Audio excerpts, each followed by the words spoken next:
All right, let me tell you a quick story. So years ago, after my divorce, my kids are really little and I am just emotionally and financially distraught. I hate myself, I hate my life, I feel worthless. So this one weekend, my kids are with their dad and a friend of mine was trying to cheer me up and distract me from my misery. So she invites me to go to this flea market with her. Because that's what you do with your broke friend. You take her to the flea market so she can spend the day looking at all the things she'll never be able to afford. So I decide to go with her. I got nothing better to do and I'm feeling down and we're walking around this flea market and I'm just like mopey and wah, wah. And all of a sudden, I see this man with these handcrafted dining tables and they were just stunning. And never before did I care about dining tables. But for some reason, these caught my eye and I walk up to him. I don't know what happened to me. Like this feisty side of me kicked in. And I walk up to him and I said, "Did you make these?"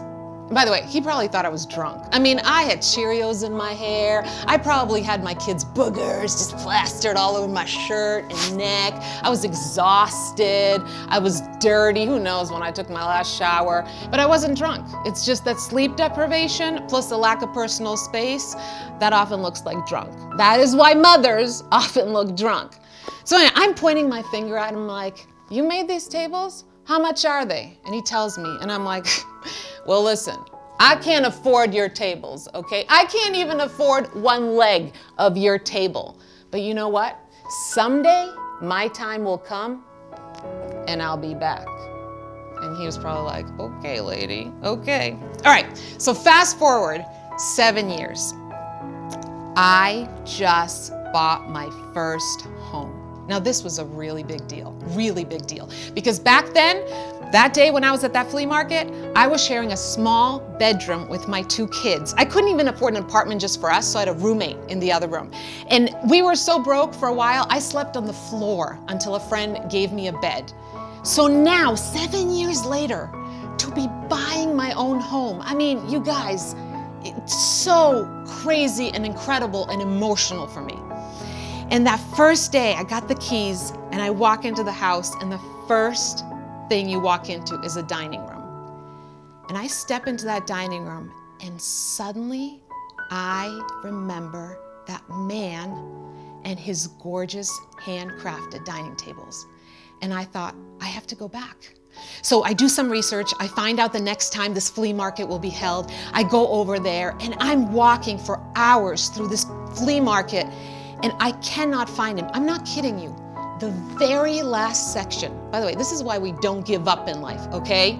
The very last section of that flea market, I see him. And I walked up to him, I'm getting all choked up. And I walked up to him and I said, "I don't know if you remember me, but 7 years ago, I was at this flea market and I saw you and your gorgeous tables and I told you that my time would come and I would be back. I am back and I'd like one of these." Now listen, it's a dining table, a materialistic possession, okay? In the big scheme of things, it doesn't really matter. But here's why I tell you this story, because this table can be a metaphor for anything in your life. Just because it's not within your reach right now doesn't mean it will never be. So maybe you had some amazing career aspirations and you've worked so hard and then everything fell apart.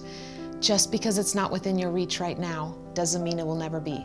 Maybe your teenager acts like they hate you. By the way, they don't, but they act like they hate you. And you just want to have a good, healthy relationship with your kid. Just because it's not within your reach right now doesn't mean it will never be. Maybe your baby won't stop crying and you are exhausted and this parenting thing is so much harder than you expected. Number one, you're normal. Number two, just because a good night's sleep is not within your reach right now does not mean it will never be. Maybe you just went through something heartbreaking, maybe a bitter divorce, and you can't even imagine feeling loved by somebody, loving somebody, having a healthy relationship. Just because it's not within your reach right now doesn't mean it will never be. Maybe you've been struggling with mental health and it's taking forever. It feels like it's taking years to find the right medication, to find the right therapist, and you just feel like, I will never be okay. Listen, I have been there. Just because it doesn't seem like it's within your reach right now doesn't mean it will never be.